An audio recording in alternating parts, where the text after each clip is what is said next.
Y bueno, les he dicho que Tinta Nocturna tiene una cierta raíz o una cierta convergencia con lo Dark Academia, ¿no?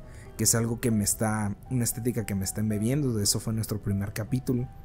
Y uno de los libros que es muy importante para esta estética es El retrato de Dorian Gray. Así que ahora quiero hablar un poco sobre el libro, sobre la película y sobre por qué es una pésima adaptación.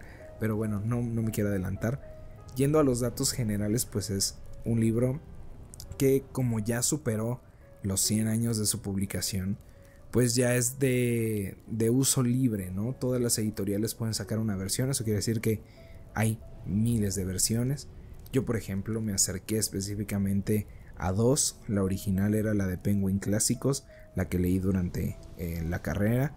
No me acuerdo si la leí. Según yo, creo que sí lo había leído en secundaria o tenía una idea de qué es lo que hablaba el libro en secundaria, pero no recuerdo qué editorial haya sido. Recuerdo que en la carrera leí la de Penguin Clásicos, que es del grupo editorial Penguin Random House y que tiene 232 páginas, de las cuales es importante decir, un tercio de ellas eran el prefacio, ¿no?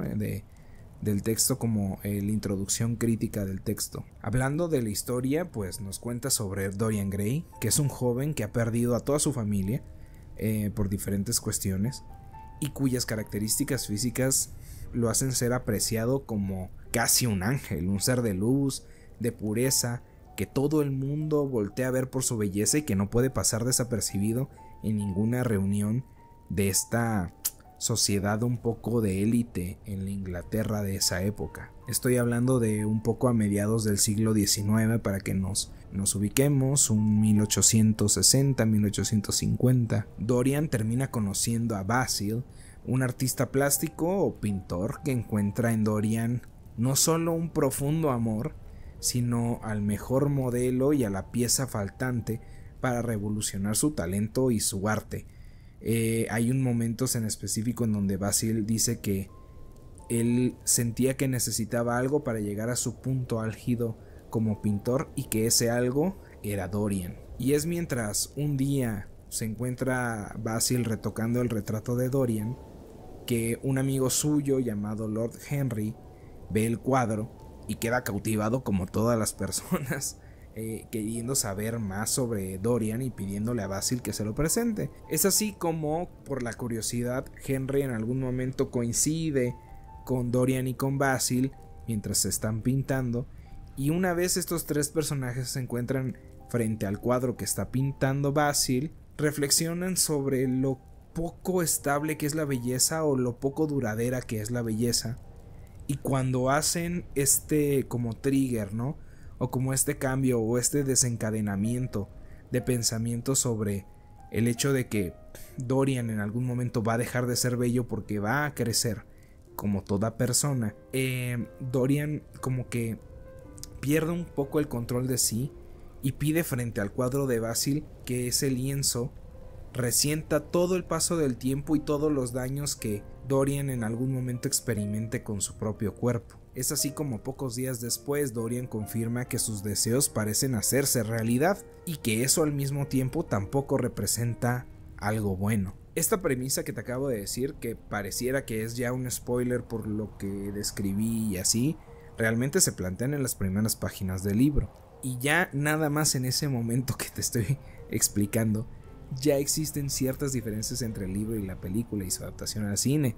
No solo en los cambios físicos evidentes que tiene Dorian, ya que, pues bueno, es descrito como un hombre muñeco de porcelana, o sea, una persona blanca, rubia, con ojos azules penetrantes, y que en el caso de la película tiene un cambio físico que ahorita hablaré, sino también la personalidad de Basil, y la forma en la que convive Basil con Dorian y Basil con Henry, e inclusive un poco cómo convive Dorian con Henry. Conforme pasa el tiempo y el alma de Dorian se va corrompiendo, el retrato va mostrando una imagen deformada, diabólica y desprendida por completo del noble que nos describían páginas antes, y es su personaje en sí mismo cae en picada, en caída libre a lo que parece ser la perdición y la infamia y los prejuicios sociales que hay en su época. Es importante también decir que esta es mi segunda lectura, mi segundo acercamiento hacia Dorian Gray, el retrato de Dorian Gray. En esta ocasión esta segunda lectura es en su versión sin censura, ¿no? Y también entre la versión original censurada y la versión sin censura, puedo notar ciertas diferencias entre Basil y Dorian, ya que es ahí, creo, donde se ejerció la mayor parte de estos cortes o estos cambios, porque Basil en esta versión del libro sin censura claramente ama a Dorian. Se siente una tensión amorosa y sexual entre los dos personajes durísima, y también se ve claramente cómo Dorian, al saberse amado por Basil y que puede tomar ventaja de eso, busca manipular al pintor, siempre partiendo de la base de que Basil lo ama, o sea, que lo ama de forma desmedida y casi con locura. Esto no me acuerdo si viene en ambos libros, pero se me hizo muy interesante cómo se hace referencia a un libro francés que es el encargado de corromper el alma de Dorian a este punto en el que ya su pintura es casi irreconocible. El libro es llamado A Contrapelo, o esa es su traducción, y justo habla también de un noble que rechaza el recato de su círculo social cercano y que intenta hacer una crítica de este mismo círculo, ¿no? De esta misma élite, en este caso de Francia. Y esta figura del libro que pervierte es una forma simbólica en la que Oscar Wilde quería tocar temas que él vivía y experimentaba en Inglaterra entre sus amigos escritores, poetas, académicos, que lo criticaban por sus gustos sexuales y por la forma tan extravagante en la que se expresaba y vivía. En sí, esto es lo que puedo hablar sobre el libro, sin meterme en terreno en los spoilers. Sé que pareciera que me estoy metiendo en spoilers, pero realmente creo que estoy tocando muy por encima a la obra del retrato de Dorian Gray. La neta, recomiendo que si no has leído la versión sin censura, que en teoría es el texto original que escribió Dorian y que se presentó y que fue rescatado siglos posteriores, te acerques. La verdad es una muy buena experiencia de lectura, a mí me gustó mucho. Creo que es muy ilustrativa para poder entender mucho de la psique, no solo del personaje de Dorian Gray, sino sobre todo de la psique de nuestro escritor y poeta Oscar Wilde. Y ya entrando en esta sección de spoilers, si es que no has leído el libro o visto la película, te recomiendo que adelantes unos 5 o 10 minutos y ahorita nos escuchamos. Si estás escuchando esto en YouTube, el indicador será el cambio de la portada del libro en las imágenes. Para empezar, creo que no tengo ningún problema con el hecho de que Ben Barnes, este actor que hizo del Príncipe Caspian en las películas o de Alexander Kerrigan en la serie de Shadow and Bones de Netflix, no tengo ningún problema con que él sea Dorian Gray. Siento que tiene cierta similitud en algunos aspectos, sobre todo en el corte de cabello con Oscar Wilde. Además de que la productora no es tonta, está utilizando una persona con una belleza más universal, con un cabello café, barba, ojos cafés, que no lo vinculan necesariamente a un país o una zona en específico, seamos honestos. Nosotros podemos ver a Ben Barnes y podemos decir que es español, pero a la vez podemos decir que es inglés, pero a la vez podemos decir que es alemán, pero a la vez podemos decir que es norteamericano, como sudamericano, como con ascendencia de la India. O sea, es una belleza más universal y real. Y bueno, sin decir el hecho de que a mi criterio Ben Barnes actúa muy bien y siempre actúa muy bien y hace muy bien sus papeles.